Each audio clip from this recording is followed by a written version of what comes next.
என்னுடைய நண்பர் ஒருத்தர் வந்து சொன்னார், என் பையனுக்கு வந்து படிப்பில் அவ்வளவா ஆர்வம் இல்லை, படித்தா சரியாக ஏற மாட்டேங்குது அப்படின்னார். இது பொதுவாக நம்ம சொல்கிற விஷயந்தான், மண்டையில் ஏற மாட்டேங்குது அப்படின்னு. நான் சொன்னேன், உங்கள் பையன் வந்து பெரிய அறிவாளியாக வரணும்னு ஆசைப்படுறீங்களா, இல்லை முதல் மதிப்பெண் எடுக்கணும்னு ஆசைப்படுறீங்களா? என்னங்க இப்படி கேட்குறீங்க அப்படின்னா, இல்லை, முதல் மதிப்பெண் எடுக்கிறவங்களாம் அறிவாளியாக இருக்கணுங்கிற அவசியம் இல்லை, அறிவாளியாக இருக்கிறவங்களாம் முதல் மதிப்பெண் எடுக்கணுங்கிற தேவையும் இல்லை, அதனால தான் உங்களை கேட்குறேன் அப்படின்னு. அவர் சொன்னார், என் பையன் பெரிய அறிவாளியாக வரணும்னு தான் ஆசைப்படுறேன். அவர் கொஞ்சம் நல்ல சிந்தனையாளர், வழக்கமாக இந்த மார்க்கை சேஸ் பண்ணுற விஷயத்தில் அவருக்கு அக்கறை கிடையாது. நான் சொன்னேன், ஒரு காரியம் பண்ணுங்க, நான் சொல்கிறத நீங்கள் செய்வீங்களா? அதுக்கு தானேங்க வந்திருக்கேன் உங்ககிட்ட, நீங்கள் எங்கே எதுலேயோ பேசுகிறீங்க, டிவியெல்லாம் பேசுகிறீங்க, எங்களுக்கு ஒரு வழி சொல்லுங்கள் அப்படின்னார். ஒன்றுமே வேணாம், உங்கள் பையனுக்கு மியூசிக் பிடிக்குமா? ஐயோ ரொம்ப பிடிக்கும் சார். என்ன மியூசிக் பிடிக்கும்? இல்லை ஏதோ கேட்டுக்கிட்டே இருப்பாங்க, அவனை கூட்டிகிட்டு வாங்க அப்படின்னு. அடுத்த முறை அவனை கூட்டிகிட்டு வந்தாங்க. தம்பி உனக்கு மியூசிக் பிடிக்குமா அப்படின்னு. ரொம்ப நல்லா பிடிக்கும் சார். சரி, மியூசிக் கற்றுக்கணும்னு உனக்கு ஆசையா? கீபோர்டில் இன்ட்ரெஸ்ட்? ஐயோ ரொம்ப இன்ட்ரெஸ்ட் இருக்குது சார். சரி, நீ கீபோர்டு கற்றுக்க. அவங்க அப்பா கூப்பிட்டேன், இந்த பாருங்கள், பையனுக்கு டியூஷன்லாம் வைக்காதீங்க, வேஸ்ட் பண்ணாதீங்க, வாரத்தில் 3 நாள் ஒரு மணி நேரம் கீபோர்டு வாசிக்க ஏற்பாடு பண்ணுங்க, ஓய்வு கிடைக்கும் போது அவன் வாசிக்கும் போது தடை பண்ணாதீங்க, புத்தகத்தை படிக்கலையான்னு எதுவுமே சொல்லாதீங்கன்னு. நீங்கள் நம்ப மாட்டீங்க, 6 மாதம் கழிச்சு அவர் வந்து என் கையை பிடிச்சிட்டு தேம்பி தேம்பி அழுதார். என்னங்க அழறீங்க அப்படின்னு. சார் நான் சத்தியமாக சொல்கிறேன், என் பையன் வந்து இப்போ அப்படி பிரமாதமாக படிக்கிறான், எல்லாத்துலேயும் டாப் கிளாஸாக வரான், கிளாஸ்லேயே எல்லாத்தையும் கவனிச்சுட்டு வந்துடுறான், அவ்வளோ பிரமாதமாக பண்ணிகிட்டு இருக்கான் அப்படின்னு. சரி மியூசிக் எப்படி இருக்கு? அதை சொல்ல மறந்துட்டேனே, ரொம்ப அருமையாங்க, நேற்று ரிலீஸ் ஆன பாட்டை கூட கீபோர்டில் வாசிக்கிறான். நான் அவரை பிடிச்சி கையை பிடிச்சி சொன்னேன், இந்த வெற்றி உங்களுக்கு கிடைச்ச வெற்றி. ஏன்னா முதல்ல ஒருத்தட்ட கேட்கறதுக்கு தோணி இருக்கிறதே பெரிய விஷயம், ரெண்டாவது அவங்க சொல்கிறத கேட்டு கடைபிடிக்கணும்னு நினைக்கிறதே ரொம்ப பெரிய விஷயம். ஏன்னா எங்கிட்ட நிறைய பேர் வந்து கேட்பாங்க, ஆனால் எல்லாருமே அவங்களுக்கு ஏற்ற மாதிரி நான் ஒரு அட்வைஸோ சஜஷனோ சொன்னால் தான் சந்தோஷப்படுவாங்க. அவங்க நினைக்கிறதுக்கு வேறுபட்டது ஒன்று சொல்லிட்டோம்னா அடுத்த நாள்ல இருந்து நம்மளை பார்க்கவே மாட்டாங்க. ஆனால் நான் சொன்னதை நீங்கள் கேட்டிருக்கீங்க.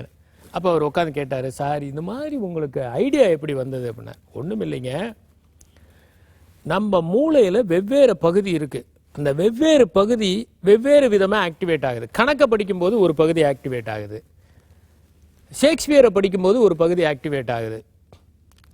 இந்த மாதிரி ஒவ்வொரு பகுதி ஒவ்வொரு டைமில், சயின்ஸை படிச்சிங்கன்னா ஒரு பகுதி ஆக்டிவேட் ஆகுது, நீங்கள் வந்து ஜியாகிரபி படிச்சிங்கன்னா இன்னொரு பகுதி ஆக்டிவேட் ஆகுது, சைக்காலஜி படிச்சிங்கன்னா இன்னொரு பகுதி ஆக்டிவேட் ஆகுது, ஃபிசிக்ஸ் படிச்சிங்கன்னா ஒன்று, கெமிஸ்ட்ரி படிச்சிங்கன்னா ஒன்று, பயாலஜி படிச்சிங்கன்னா ஒன்று, இந்த மாதிரி வெவ்வேறு பகுதி வந்து ஆக்டிவேட் ஆகுது. ஆனால் ஒரு மியூசிக்கல் இன்ஸ்ட்ருமெண்ட்டை வாசிக்க ஆரம்பிக்கும் போது என்ன ஆகுதுன்னா, நம்ம மூளையில் வந்து ஒரு வான வேடிக்கையே நடக்குது.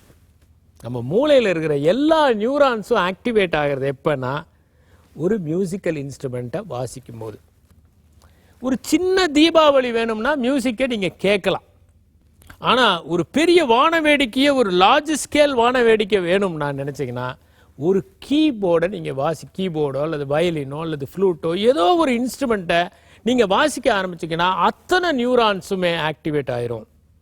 அந்த மாதிரி ஆக்டிவேட் ஆகும்போது என்ன ஆகும்னா, மூளையினுடைய சகல பாகங்களும் செயல்பட ஆரம்பிச்சிடும். அந்த விழிப்புணர்வை ஒருத்தர் அடைஞ்சிட்டா அதுக்கப்புறம் பாடலாம் சர்வ சாதாரணமுங்க அப்படின்னு. அவர் சொன்னார், அப்போ என் பையன் பெரிய ஜீனியஸ் ஆவான்னு நினைக்கிறீங்களா? ஜீனியஸ் ஆகிறதுக்கான வாய்ப்புகள் நிறைய இருக்குது, ஆனால் இதை வாழ்க்கையோட தொடர்பு படுத்தணும். மியூசிக்கு, கீபோர்டு. இப்போ என்ன சொல்கிறாங்கன்னா, இந்த மியூசிக் கம்போசர்களுடைய பிரெயினே கொஞ்சம் பெருசாகுதுங்கிறாங்க. சின்ன வயசுலேருந்தே மியூசிக்கை கம்போஸ் பண்ண அவங்க பிரெயினே கூட கொஞ்சம் பெருசாகுதுங்கிறாங்க. அந்த அளவுக்கு அது ஒரு டைனமிக்காக ஆகுது அப்படின்னு சொல்கிறாங்க. ஆனால் ஒன்று எனக்கு தெரிஞ்ச ஐன்ஸ்டீன், அவர் வந்து வயலினிஸ்ட்டு அப்படிங்கிறத நம்ம நிறைய பேர் தெரிஞ்சுக்கிறது இல்லை. அவருக்கு வயலின்லேயும் ஈக்குவலான ஆர்வம் இருந்தது. அது வந்து அவருடைய சயின்டிஃபிக் டெம்பரை அதிகப்படுத்துறதுக்கு உதவுனது. மிகப்பெரிய மனிதர்கள் எல்லாமே இசையில் ரொம்ப ஆர்வமாக இருந்திருக்கிறாங்க. உங்கள் பையன் இப்போ வந்து கீபோர்டை வாசிக்கிறதுனால மூளையினுடைய சகல பாகங்களையும் பயன்படுத்த தொடங்கிட்டான். இப்போ என்ன பண்ணுங்க, அவனுக்கு எந்த ஃபீல்டு பிடிக்குதுன்னு பாருங்க. அவனுக்கு மியூசிக்கே பிடிச்சா மியூசிக்லேயே போடுங்க, அதில் தப்பு கிடையாது. அல்லது வேற ஏதாவது அது ஒரு ஹாபியாக வச்சுக்கிட்டு வேற எதையாவது ஒன்று படிக்கணும்னு நினைச்சா நீங்கள் என்கரேஜ் பண்ணுங்க. நிறைய புக்ஸ் வாங்கி கொடுங்க, அவனுக்கு அது சம்பந்தமான விழிப்புணர்வை ஏற்படுத்துங்க. எல்லாரும் உட்காந்து படிக்கிறீங்களா உங்கள் டிராயிங் ரூமில்? இல்லை சார், என் வீட்டில் சீரியல் பார்ப்பாங்க. நீங்கள் என்ன பண்ணுவீங்க? நான் வந்து சார் சும்மா ஃப்ரெண்ட்ஸுக்கிட்ட அப்படி. எல்லாரும் ஒரு டைமை ஒதுக்கி ஒரு ரீடிங் ரூம்னு ஒன்று ஏற்படுத்தி, ரீடிங் ஹவர்ஸ்னு ஒன்று ஏற்படுத்தி எல்லாரும் படிக்க ஆரம்பிச்சிங்கன்னா வீட்டில் ஒரு டிசிப்ளின் வந்துடும். அதனால் மியூசிக்கை நாம் வந்து ஒரு மிகப்பெரிய விஷயம்னு நினைக்கணும். அது ஒரு பொழுதுபோக்குக்கான அம்சம் அல்ல, நம் பொழுதை உருவாக்குகிற அம்சம். இசையை கற்றுக்கொள்வது என்பது நம் மூளையில் இருக்கிற சகல பகுதிகளையும் புத்துணர்ச்சி கொள்ள வைக்கிற ஒரு பயிற்சி என்பதை உணர்ந்தால் நம் வீட்டில் இசை மட்டும் தவழாது, அறிவும் தவழும், அன்பும் தவழும், மேன்மையும் தவழும். நம் குழந்தைகள் அறிவாளியாக ஆகி இந்த உலகத்திற்கு ஏதாவது பங்களிப்பை அவசியம் செய்வார்கள் என்பதை உணர்வோம். நன்றி, வணக்கம்.